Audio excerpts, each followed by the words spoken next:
And I just want to reiterate to everyone, after you introduce yourselves, just remember that if at any time you come up with a question you would really like Dr. Wheeler to answer, please use the Q&A box.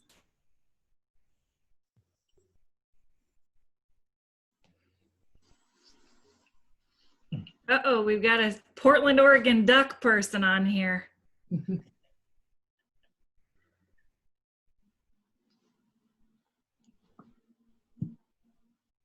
So we'll give people a couple more moments to log in, and then we'll get things going.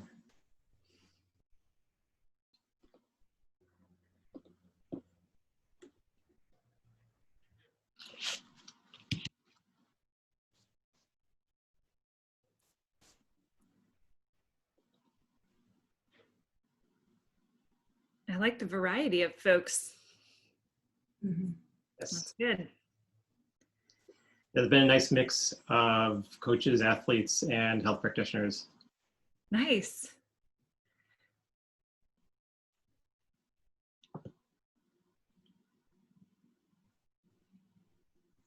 All right, so welcome to session 7 of the Athlete Performance Mastery Summit.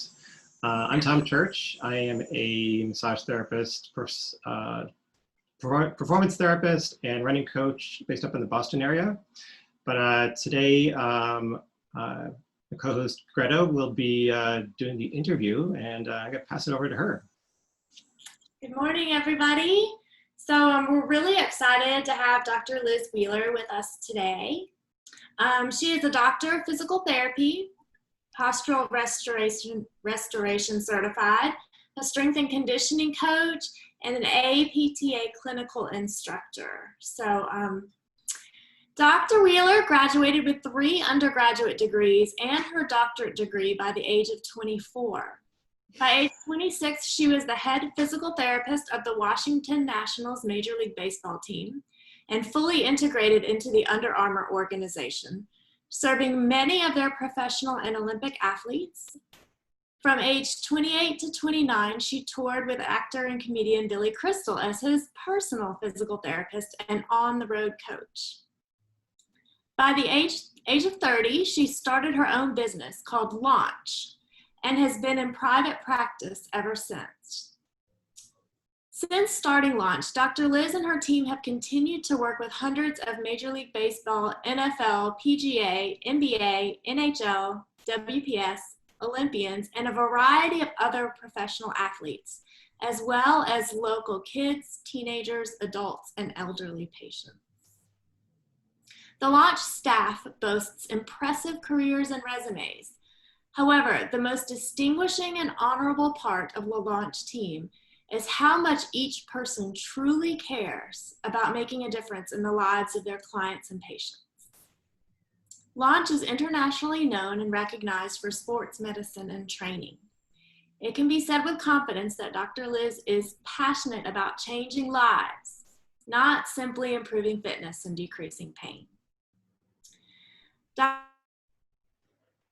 Organization since 2007 and was recently recognized as Staff Member of the Year for her role with leading the NSAF medical team. She has a strong passion for track and field and loves being involved with the NSAF team. So welcome, Dr. Liz. So glad to have you here today. So I always like to start knowing where you come from. So I like to start at the beginning so that we just have a clear idea of how you end up where you are today. So to fully understand what drives a person to do what they do, it's important to know where you have been. What events and interests in your childhood and early adulthood led you to become a physical therapist? What specifically ignited your passion to work with athletes? Oh, that's fun. Okay. So we'll start at square one. I was born and raised in Steamboat, Colorado, Ski Town, USA. Was downhill skiing by the age of 2. And we hiked 14ers every weekend as a family. That's my memories growing up as a child. We were outdoors all the time. And my parents are incredibly patient people. I never remember having a stroller as a child. I don't think they had one. They operated by the thought process that once the kids can walk, they walk. So when we would go hiking, they would be patient and go slow and wait for us and our little legs to take a break. But that's the life I grew up in and loved. And that's really where my passion for movement and fitness and strength and endurance and all of that really stemmed from was growing up in Steamboat, Colorado. From there, we moved to Minnesota, and that's where we did high school and I did college there and all that jazz. So I got into volleyball and track and field as a pole vaulter. Volleyball was my main sport, and my freshman year of high school was the first year that women were allowed to pole vault in the state of Minnesota. And I think across the US, it was all the same. So the track and field coach at the time, Bud Bjornra, came to the volleyball team and came to some gymnasts at school and said, okay, you girls are tall, you got abs, you can run, let's try pole vaulting. That was terrible, but it was really, really fun. And it was a great way to participate in track and field. And I also threw discus, which was kind of an odd combination. But my dad was one of the throwing coaches. So when your dad's a throwing coach, you become a thrower of some sort. And they didn't have javelin at the time. I probably would have tried javelin, but loved track and field and loved volleyball. So it was those two sports that really launched being interested in athletics and drove the competitiveness of me. And ultimately was a volleyball injury to my back that I ended up fracturing my spine, little micro fractures, and herniating multiple discs in my low back that led me to 2 back surgeries and physical therapy. And I remember along that process, dealing with back pain as a high schooler, that a lot of people really didn't believe me. They thought I was trying to get out of playing sports, or, it was kind of a cop-out, and that was not the case. This child was born to move and be competitive. And so I finally found healthcare practitioners that listened and said, oh, wow, this girl's actually in pain. They had sent me for acupuncture, they sent me to chiropractic, they sent me to aquatic therapy, they sent me to all different kinds of places. And it was a physical therapist who finally listened and said, we've got to get to the bottom of this. And his name is Jason Kanopik, and he is a physical therapy assistant actually in Minnesota. And I attribute going into this profession to him. He's the first one who really approached my pain from a different way. Most of the physical therapists, even that I went to, I can tell you, I probably ended up in 5 or 6 different clinics. None of it worked. And I remember laying on the table doing these like straight leg lifts, and I'm thinking, hold on, I'm playing 3 hours of volleyball every day. I'm a high level athlete. Why am I laying on my back here doing a leg lift? This doesn't add up. So it was Jason and his team that really took a different approach and got me interested in the field of physical therapy. And I think just in terms of working with athletes, I'm no bookworm. I'm a mover and a shaker. And so working with athletes is just natural to me because it's people that I am like, competitive, driven, lots of willpower, lots of energy. That's me. Love it. Do you find that having had that experience of being the patient just gives you that extra empathy with your patients now and just kind of helps you build relationship a little bit? No doubt. And it's the hardest part with my experience was all the people who thought I was faking it. And, it got to a point with my nerves in the low back where we would run the timed mile at school and I would have zero feeling in my right leg. I'd be looking down at the track, running the mile and making sure that my leg was hitting the ground. It was not something that someone could even dream up, nor would I wish it on anyone. So when I get parents of high school students or coaches of high school students who are, specifically, they'll send me a text and, oh, I think so-and-so's faking it. Will you see what's going on? Those are the ones that I really key into and go, let me just listen to this kid and see what's going on. Yeah, it certainly changed my perspective of treating patients. Yeah. So after working for larger companies, you branched out on your own and opened Launch. So tell us a little bit about your business, who you serve, and what led you to go into private practice. Sure. So I'll back all the way up to high school on that one. And that same pole vaulting coach, Bud Bjornra, said to me, Liz, I think you need to work for yourself someday. And I remember going home and telling my parents that, like, what's he talking about?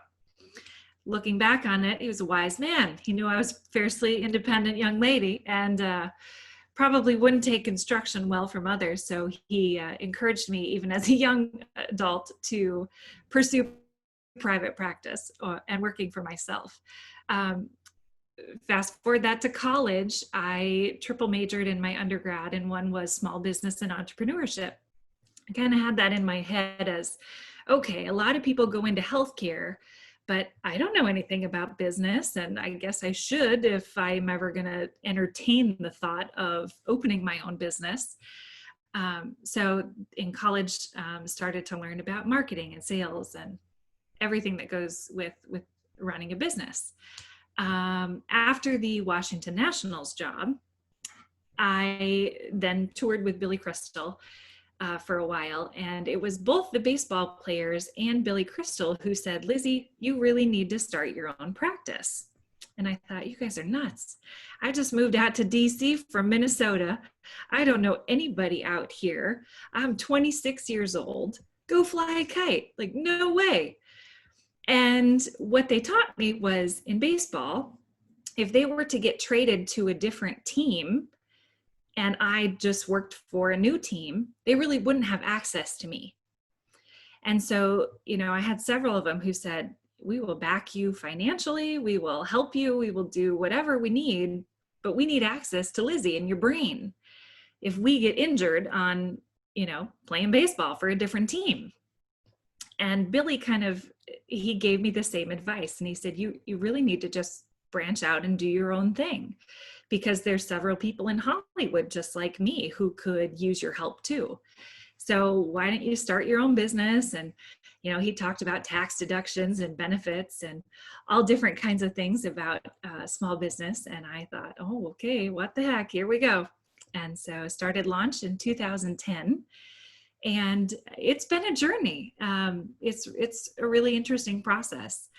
The number of staff has gone up and down over the years.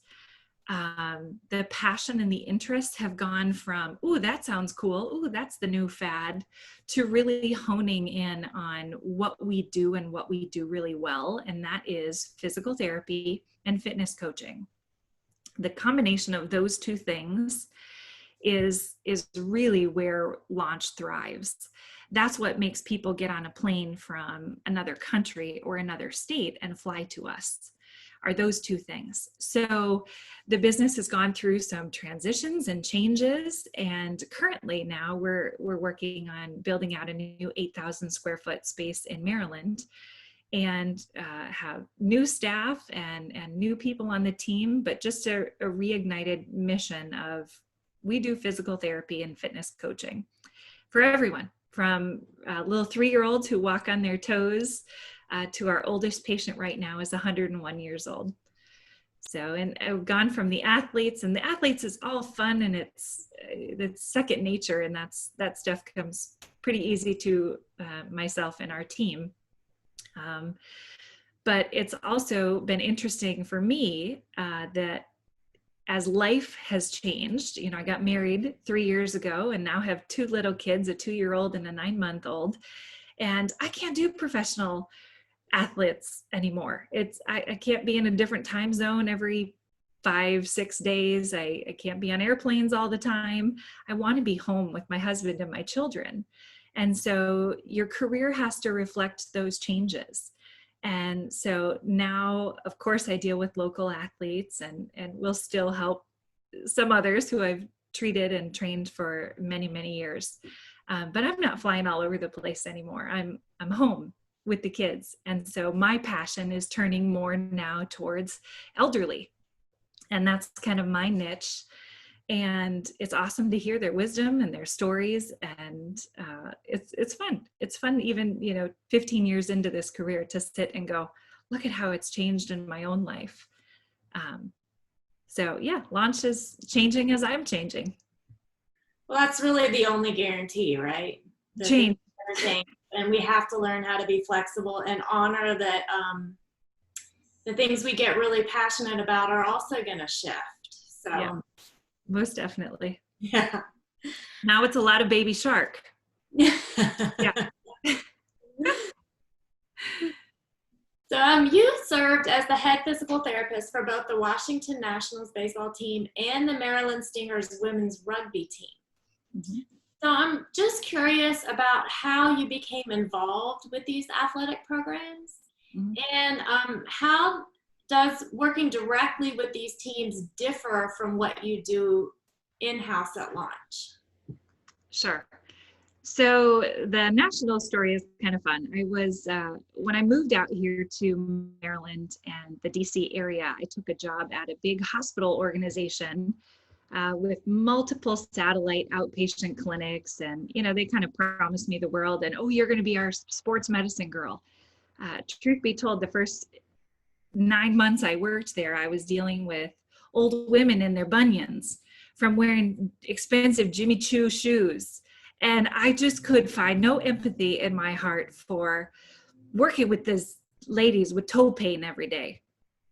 I came from Minnesota. We didn't wear stilettos. We wore sneakers and Keens and Merrells and Brooks and outdoor shoes.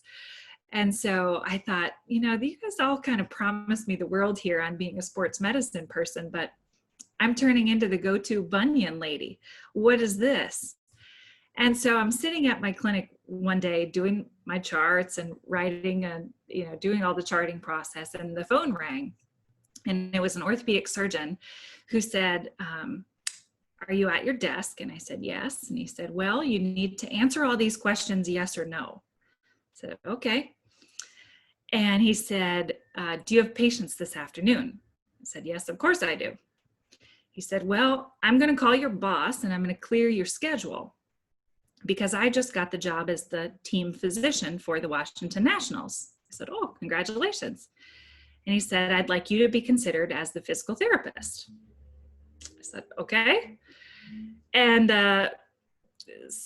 long story short, all dressed up in my heels and pencil skirt and pearls, I walk down to Washington National Stadium. I take the metro down there at the time. He meets me outside the metro and I enter this huge conference room filled with about 12 men in suits. And I sit down and all of a sudden I'm in an interview. I had no preparation for this whatsoever. And the team manager at the time starts drilling me with questions. And he says, so what do you know about baseball? And I'm a little bit of a smart aleck. And I said, I think it's a ball with a little round, white ball. It's bigger than a golf ball. It's smaller than a softball, but I don't know much about this. Girls don't play baseball, girls play softball. So I don't know much. And he just kind of looked at me and then a few of them started chuckling. And I said, but if you want somebody who knows a lot about the human body and performance, I'm your girl. I'm not going to coach baseball. I can't do that, but I'm good at the other stuff. And he slammed his fist down on the table and he said, you're hired. and a bunch of the guys around him kind of said, we have to interview the other people. You can't just do that. You can't hire somebody on the spot like that. And so they said, thank you for your time and we'll get back to you. So several weeks later, they got back to me and said, we would like you to be the physical therapist for the team. So that's how that happened. I had never spent a day in the minor leagues. I never played baseball, but was just confident in what I knew about the human body and performance. So it was a neat experience. And as far as the Maryland women's rugby goes, one of those girls was my patient, and she was the captain of the team and said, hey, we're actually forming a real professional team. Would you like to be our physical therapist? And I said, sure. So both of those opportunities kind of came right to me. I didn't go searching those things out. I couldn't have dreamed up my career story any better than it has played out. It's been just blessing after blessing after blessing. It's neat. That's beautiful. So can you talk a little bit just about the work that you do with those teams and just the difference in working with teams and then working individually at launch? Like, are you on site with these teams, watching their movements and everything? Just talk a little bit about. When you work for the staff of a professional team, I have to be really careful how I say this. You are owned by them, just like the players. So the players all have contracts that their agents dictate for them, and the staff does too. And you are owned by that team. Anytime they need something, want something, you're there. You're hired to work for that team. I did everything from taking athletes to doctor's appointments, to scheduling manicures and pedicures for them, because as a baseball player, it's really important how your fingernails are. And if a baseball pitcher gets a hangnail on his finger, that's a bad day and he's not going to pitch that night. So, it was everything from running errands to staying there till 3 o'clock in the morning. If there was a rain delay, God forbid, those were not fun nights. You're owned by the team and you can do anything and everything for them. It's a really neat environment if you're surrounded by fabulous people. For me in particular, everybody, all my peers and my friends at the time, as a young single lady, they were all like, oh, do the guys hit on you? And how does this go? And absolutely not. I never had one issue with an athlete. They became 40 of my big brothers. They were making up rules like, all right, Lizzie, if you go on a date with somebody, we have a 3-date rule. So you can go on 3 dates, but after 3 dates, you bring them here and we meet them. It was just, they were fabulous. It was like a whole team of big brothers, and they didn't care. There's a famous saying, no girls in baseball, no chicks in baseball. And it's pretty real. There are very few women that have gotten into Major League Baseball at any level. And I can see how it's not a really friendly environment, but it all depends on who you're surrounded by. And luckily my team at the time, they were fabulous young men. I used to babysit for their families on the rare occasion and off day that we got. The medical staff, taking the staff part and the athlete side, I told you some athlete stories. That was all wonderful. The staff side, you have to be a cohesive team. So whether or not you really agree with all members on your medical staff, you have to have a unified front. Those kind of things were hard for me personally, and I've grown up a lot professionally and personally since, being 26 years old and in that role. But a lot of the pressure is to return the athlete to the field as fast as possible because the team is paying them.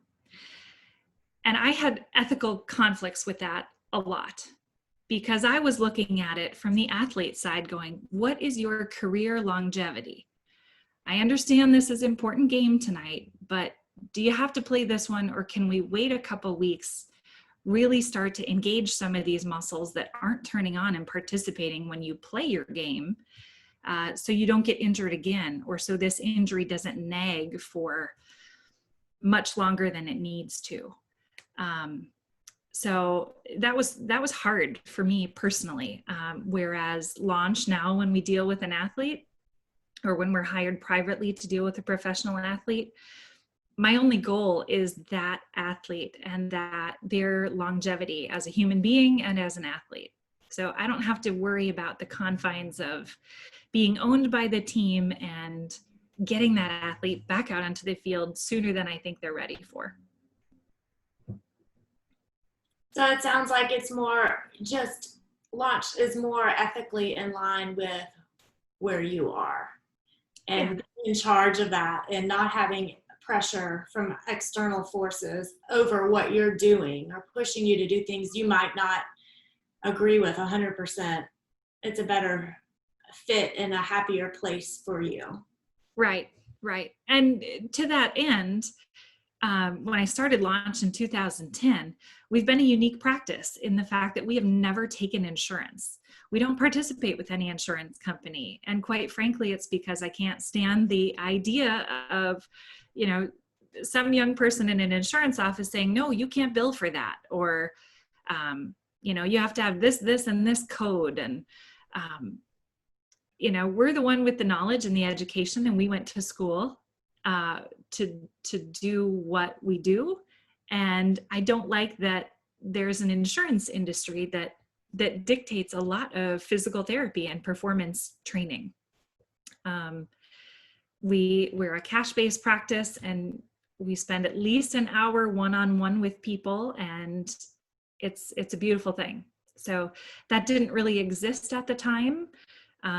Everybody thought it was nuts, and now there's a big trend where a lot of people are coming this direction and saying, okay, yeah, people will pay cash to see you and for your services. So you're not limited and dictated by insurance companies and what you can do. And I've noticed just in my practice, I work in a physical therapy clinic that was opened because on a cash basis, because insurance companies were saying, well, you've met all these goals that we have set, not the doctors and the physical therapists, but we say, so you're released, you're all better, you're good to go, and you're nowhere near your potential. And so no, insurance companies like if somebody can do what's called ADLs, activities of daily living. And they don't give a hoot if that's an athlete. An athlete who can reach overhead and put their suitcase in a bin, or reach up into the cupboard and get a plate or a cup to eat, that's no goal for an athlete. An athlete needs to decrease their 40 time. A football player needs to be able to run X, Y, and Z drill with no limitation in range of motion or pain. And those aren't goals that are accepted by insurances or even recognized, really. So I wanted to be able to take that athlete and take that human being where they wanted to go, and not have boundaries and ceilings on what we could do. So that's another reason that I started Launch. Permission to deal with each person as a complete individual, right? Well said. All right, so you have been trained in a wide variety of modalities, including but not limited to ART, active release techniques, Graston technique, trigger point therapy, visceral manipulation. What do you find most effective as far as helping athletes recover from injury and return to play? Well, one that wasn't listed in that list that you just gave, it's called postural restoration. So that is really what we do and what I do with athletes, and most of all of our patients. it's a discipline based out of the Postural Restoration Institute in Lincoln, Nebraska. For any healthcare practitioner, I highly recommend it. Coaches, athletes, I think you can take classes too. It's just phenomenal. And it is an approach that is full body. It's an approach that is multiple systems. So when we think about human performance, we often just think of the musculoskeletal system, or sometimes include the nervous system. What is not often included is your eyes and the power of your eyes and your vision in movement and reactions. Postural restoration takes that into account. What is also not included is your teeth and your jaw. Your masseter muscles are the two strongest per square inch muscles in your entire body. So if you've got a jaw and a bite that is off or altered for some different reason, the entire performance of your body is going to change. It shifts what happens throughout your central and peripheral nervous system. And we know that your nerves operate your body and your muscles. So when sensations are off, when perception is off, when a bite is off,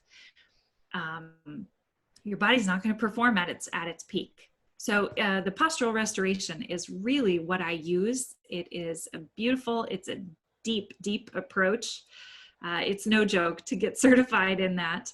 It's a multiple year process.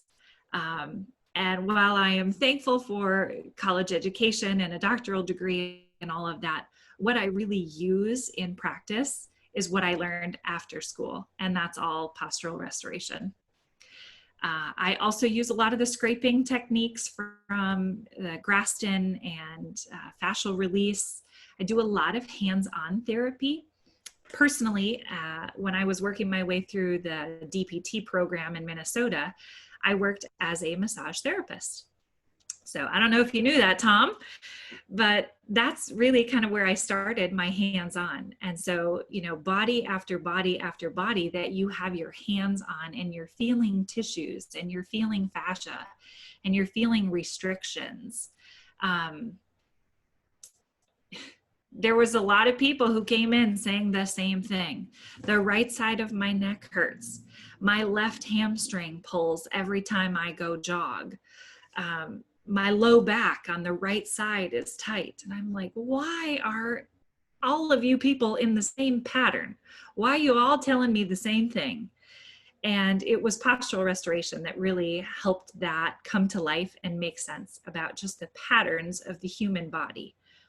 If you are blessed enough to walk upright on two legs, you're wired one way, and our body falls into patterns easily. So I spent some time, I'm practice neurokinetic therapy, and we spend a lot of time talking about the eyes and the jaw. Nice. For sure. And we also spend a lot of time actually talking about the limbic system and its effect on movement. And I'm thinking, with your doing a lot of hands-on, that's putting your patients at ease and addressing their limbic system on some level. Do you feel that's true? Absolutely. We've all been to an experience, maybe where you have a massage or you're at a resort on vacation or something, and someone puts their hands on you and you're like, ooh, what's that? Ooh. And it just doesn't feel right. And maybe you've been so lucky that you've had the experience of someone putting their hands on you and you just kind of melt and you're like, oh, that's special. Oh, you know what you're doing. Oh, I feel comfortable. The more of those experiences you have, the better practitioner you're going to be. And it was years until, I'll back up a notch. I feel like as a practitioner, you're either blessed with that touch or not. Some people kind of poke at you, and it doesn't feel real comfortable when you're touched. But some of us were trained and some of us were born that way, that we have a natural good touch when we touch and examine our patients, and you put your hands on someone and there's confidence there and there's relaxation. Those things all influence the nervous system, and whether someone is fight or flight mode or kind of chill and rest and digest and relax. And when they're in that resting mode neurologically, there's a lot of healing that can take place. So launch is interesting in that perspective, that we're not a gym that has loud blaring music. We're not ramping people up in their neurological systems. It's chill. I mean, some days it's Frank Sinatra, some days it's classical music in a gym where people are training in metabolic ranges where they might be vomiting. But it's just a different mindset, and it's a different approach. When we're in an office with a patient, it's not loud, bright lights. It's indirect lighting where you're not seeing any light bulbs. It might just be a small lamp that's on. It's things that consciously we're trying to shut down the nervous system and allow people to relax and come down, because that's where healing really happens. So that kind of leads up to my next question, and I feel like if I gave you a personal example, it might explain it a little bit better. Sure. So I've had an experience where just breaking up scar tissue, a very aggressive treatment. I mean, there's really no gentle way to break up scar tissue. So many, I want to talk about the balance between aggressive treatments and then more gentle approaches where you can get as much benefit. Mm-hmm. And the maybe of the limbic system and neurological system in that. So can you just talk about that a little bit for a minute? Just how at launch you might balance, when is it appropriate to use more aggressive techniques to get an athlete back to play? And when do you see gentler approaches work just as effectively? Like you said, in terms of scar tissue, there's no lovely way to take care of that. You got to get in there and do business, and it hurts. So whether it's using the scraping kind of tools, that leads to bruising on the person often, which is not fun, or dry needling. That's another approach that some people feel is really aggressive, and and some people love it.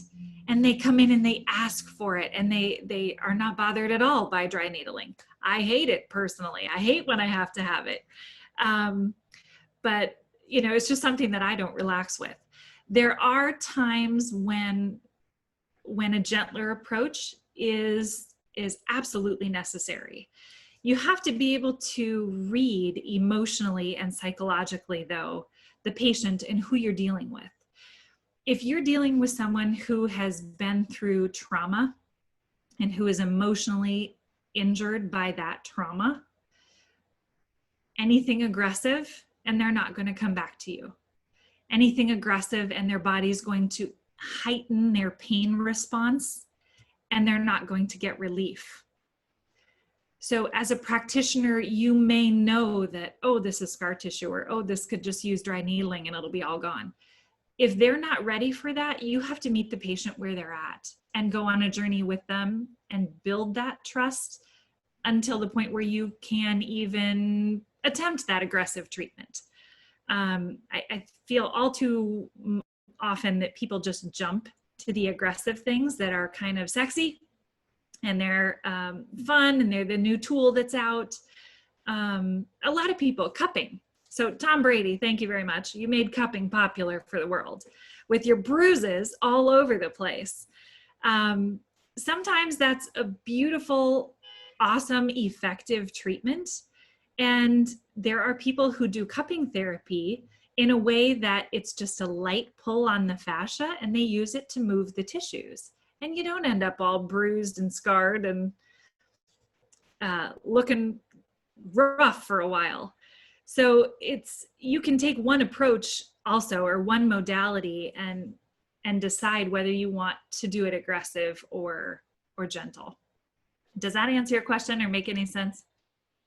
Absolutely. I mean, it's don't just jump to the aggressive approaches because you're dealing with an athlete and trying to get them back on the field. No. But absolutely taking everything on an individual basis and being hyper aware of where they are emotionally and neurologically.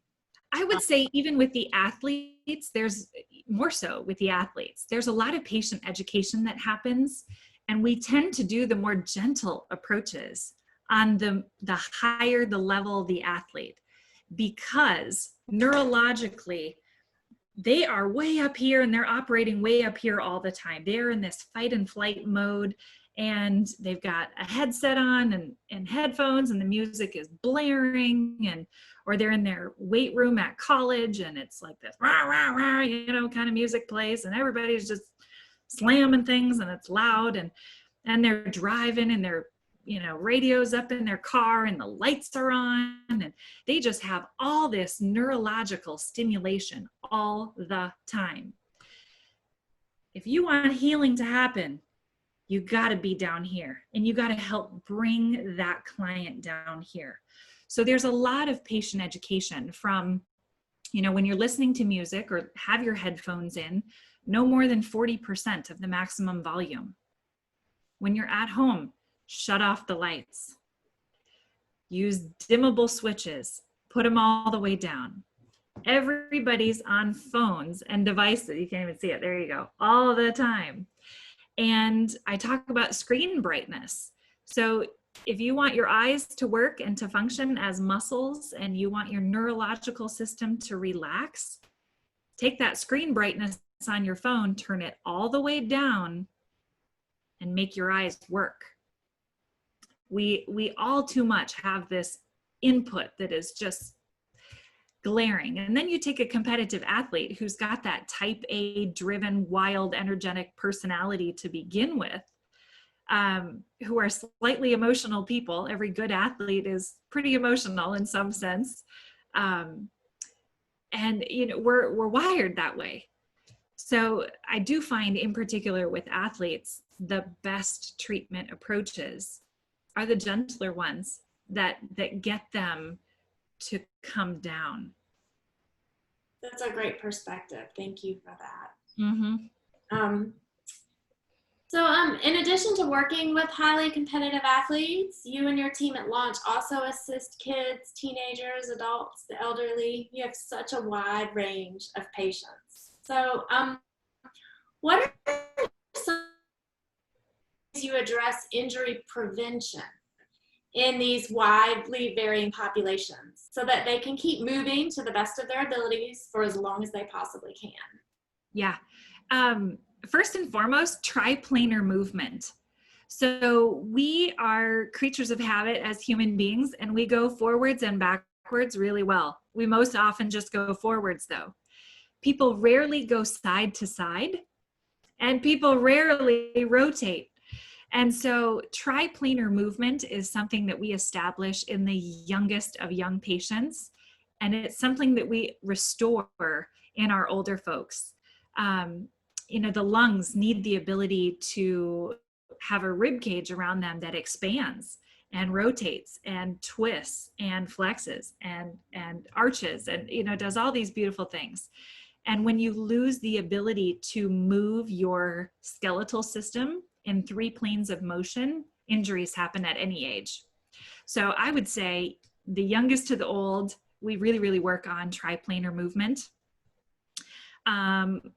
In terms of our hierarchy and how we approach this, we always say full range of motion first. So that's our goal, to either restore or create full range of motion. Second, we go towards balance and proprioception exercises and activities. If you are working on balance and you don't have full range of motion, you're wasting time. After we establish range of motion and balance and proprioception, then and only then do we start working on strengthening. Again, if you get somebody into your clinic, whether they're on a rehab side or a performance side, and you just start banging out this strength training and they've got range of motion limitations, or they really don't understand proprioception and what this joint is supposed to do and how it operates in space and what it does in connection to the rest of their body, you're doing them a disservice. And you're probably setting up some pattern for injury to occur. So yeah, following that kind of a protocol and a mindset with patients and clients is how we work on injury prevention. And I guess maybe one more thing. We are not afraid to train young people and old people in many, many different metabolic ranges. Our world defines elderly or older adults as 65 and older. Some of the best athletes we work with are in their 60s and 70s. And you just cannot put these folks in a box and put them in this old person box and say, okay, no more lunges, no more squats, no more this, no more that. No. Even the folks that we work on rehab from a total knee replacement or something like that, they're downhill skiing black diamonds when they're done with us, literally. They are riding tandem bikes for century 100-mile rides. They are running marathons if that's their thing. They're doing whatever their goal is and whatever they want to do. Whereas you read textbooks and it all talks about the aging process and the collagen changes and this and that. And yes, things change, but those are still living, breathing cells that can improve and can highly function. And yeah, so we're not afraid to train old people hard. They're the ones that are empty nesters and they finally have the time to dedicate to stuff like that, right? Yeah. Yep. I love the hierarchy of treatment. So thank you for sharing that. Sure. So last one here before Tom asks you some audience questions. Okay. How do you address injury prevention and injury recovery differently in younger athletes? So we have a lot of coaches on here that are high school and college, track and field, things like that. So thinking about those age groups, what is the best advice you can give in regards to injury prevention for high school and college athletes? I'm trying to think of how, okay. In no particular order, I would say these 4 things. Number 1, recovery. You need to make sure that young people recover. And that is anything from active recovery to passive recovery. That could be cryotherapy, like one of the cryotherapy chambers. That could be an ice pack or a game ready ice machine, one of those kind of cryotherapy things. So cryotherapy is one area of recovery. Another would be hands-on treatment of massage and regular body work and somebody who understands fascia and how to get that stuff moving when it's stuck. All too often we get college athletes in our clinic who've never had a massage. And I'm not talking about like go to a resort and like have some fluff and buff, just ultra relax, chill out experience. I'm talking about find someone around you who's a really good manual therapist and puts their hands on you and knows what to do with your muscles, knows what you want your body to be able to do. You know, you're not going to the local strip mall massage place that's $49 a month. You're finding a really good person that does that work and does that work really well. I also love compression for recovery. The common one is Normatec. Those are fabulous. And every high level athlete, I think they should own one and have one that is their own and that it travels with them. They are expensive things, but if you are going to be investing into your body and into using your body as a career, as a college or professional or Olympic athlete, I think every person in that category needs to have a Normatec compression device. Lastly, I would talk about the importance of vibration in recovery. So the Theraguns, and there's a lot of knockoff brands of those, but those are fabulous devices. Those are things that an athlete can do to themselves and all over their body that just enhance recovery and aid in blood flow. Blood carries oxygen. Oxygen heals muscles. You can train harder. You can train longer. You can train more frequent when your body understands recovery. And so things like the Normatec compression and the Theragun are things that the athletes can do themselves while they're on the road or at home. They're easy things for athletes to do. So young kids and coaches, hear me out on this, start to teach recovery very, very young. I don't think an athlete is ever too young to start to learn recovery. One thing I just forgot in there was rolling, the foam rolling. That's an area of recovery that is hot. And, for track and field athletes, they've got those sticks. They've got a lot of that stuff. But serious athletes and serious good coaches need to encourage recovery from a very, very young age. Two, I hit it hard again, triplanar movement. So if we just talk about track and field, because that's a big passion of mine, athletes need to typically run fast forward and they need to turn left. So when I'm cheering on track athletes, I say, okay, go get them, run fast and turn left. Don't forget that left-hand turn or you're going to mess up in your race here. But they need to train side to side. The more you train side to side and rotationally, the faster your body is going to run forward and turn left. And so much of coaching and training is simply in the direction of the sport. And I think we miss the mark there too often. If you spend more time, going side to side, your forward facing front running athlete is going to be a stronger and a better engine and body.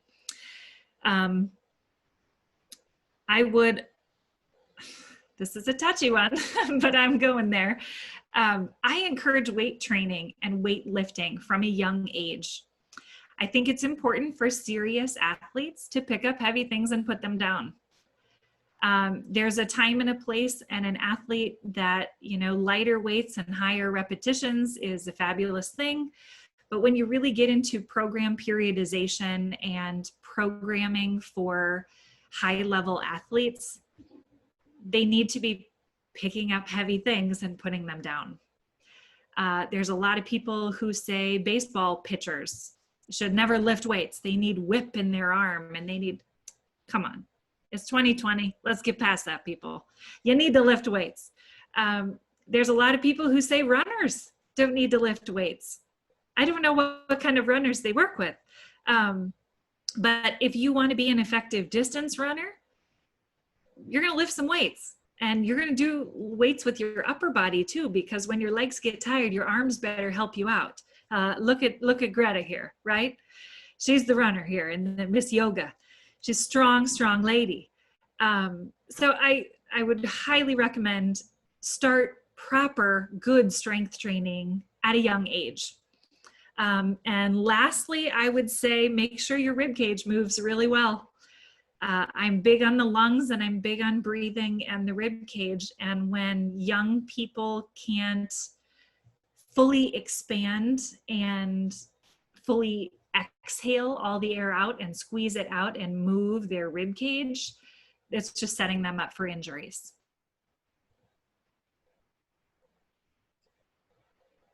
Wonderful. Thank you. That was I should have just started with that question.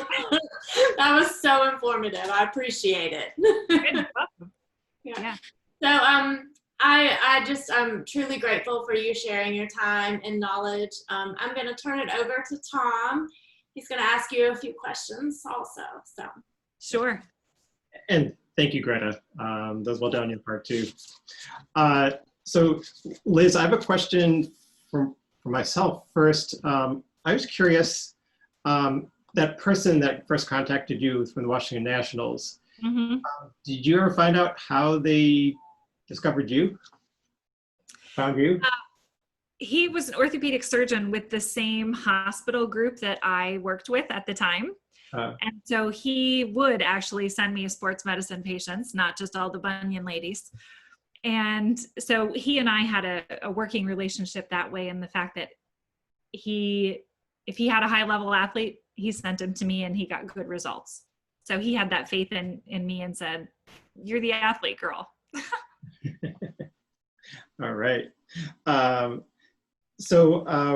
couple questions from the audience so far, and kind of around the same thing, but essentially it comes down to what advice do you have for an exercise science major headed for a doctorate in physical therapy? Are there experiences they should look for on campus, and especially for someone running 3 seasons in the D1 level? Okay. I would tell you variety is the spice of life, and it's what's going to get you the farthest. So in terms of being competitive as in this field with dealing with athletes, high level performance training, that kind of thing, you need to be well-rounded. And so I was a sports medicine assistant all the way through college, and worked for the football team and the track and field team, had phenomenal experiences that way. I would say get into the training room at your university, get to know them, and try to become an assistant at some level and do what you can do to increase your exposure to the variety of injuries, the variety of emotional responses to injuries. You'd be surprised. And I started learning those things at a young age, and watching some of the big linemen on the football team break down and cry. And those are powerful things to learn young in this career, that you can't judge a book by its cover. And people don't always have the same response to injuries. This female soccer player can tear her ACL, and the downhill skier dude can tear his ACL. We might kind of put that female in a box and say, oh, she's going to be emotional. She's going to be crying about this. Da, da, da. She's solid as a rock mentally, and that dude's the one crying. So I think and that's just a matter of exposure, learning those kind of things kind of behind the scenes. I would say volunteer as much as you possibly can in a variety of settings. I would do ride-alongs with the police. I would do ride-alongs with your fire department. I'll never forget my first 24-hour ride-along volunteer shift at the fire department. And we had a woman expire, and we had a car crash in a building, and just the variety of things that you can see and see firsthand, like right when they happen, versus someone walking into your clinic 8 weeks later and saying, oh, I was in a car accident and this happened.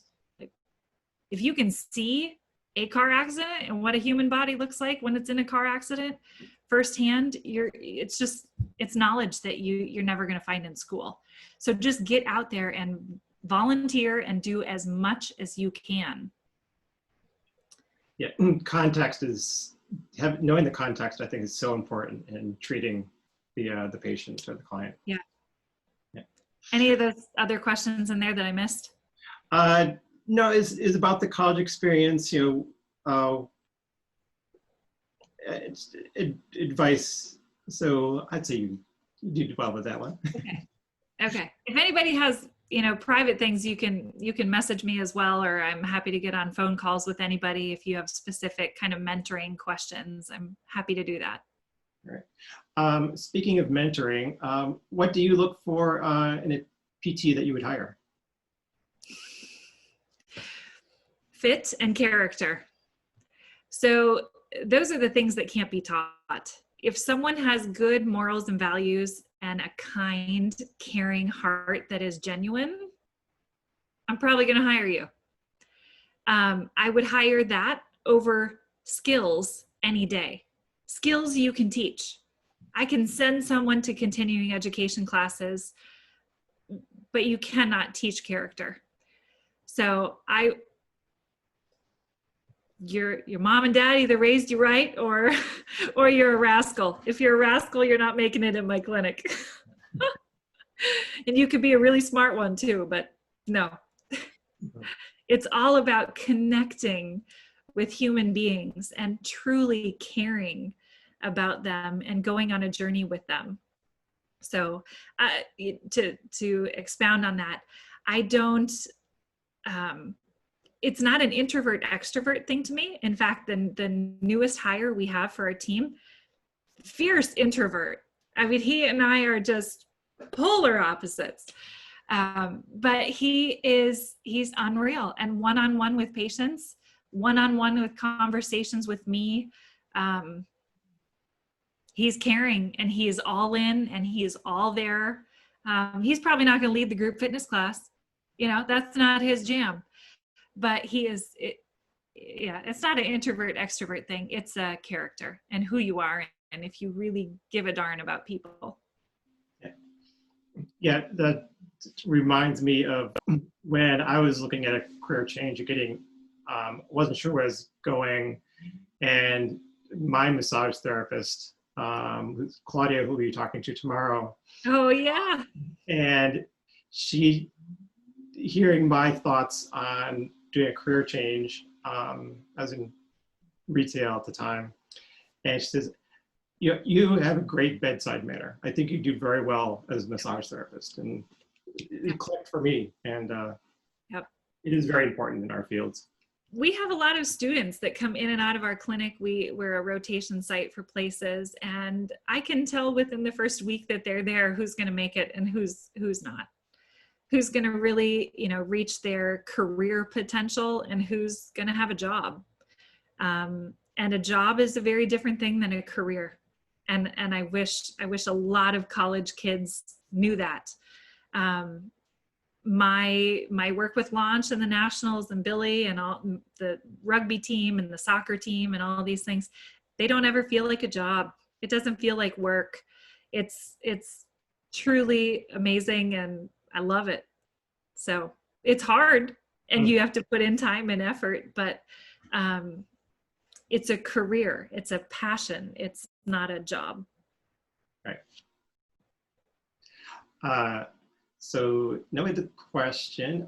Someone wants to know if, essentially, if you treat female athletes different from male athletes. It's treatment plans. So it depends.